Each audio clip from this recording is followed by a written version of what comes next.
Rariwah mau dieta endung mah hayang ilu. Ulah ilu aing ribet mau balanjaeun loba. Pokona Usep hayang ilu. Usep, Kasep, dege tuh babatok dianya.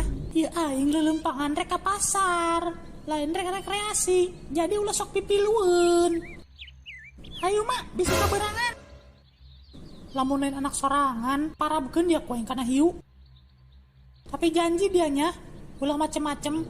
Janji mak, ulah ngahaliwukeun. Janji mak, ulah ngajakan balik bae. Janji mak, ulah yang melina naon. Janji mak, ulah yang jajan. Janji mak, ulah yang beli cocokuan. Janji mak, hayang meser itu mak.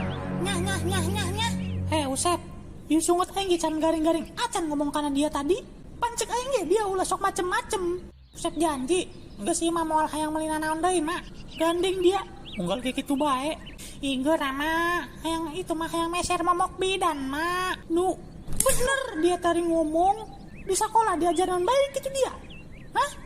Ring ngomong sok balaga juah. Naon mak? Pugu itu hayang momok bidan mak. Keur musim eta mak. Nyah, geuranya. Oh, mau mobilan.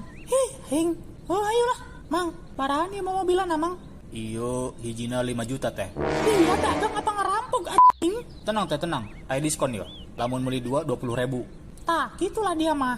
Geura Usep milih. Mang, pan garoring kieu mang momok bidana. Oh, atuh momok bidan mah lain deui modelna. Kayaknya urang nyokotkeun heula sugan aya keneh. Soalna best seller eta mah.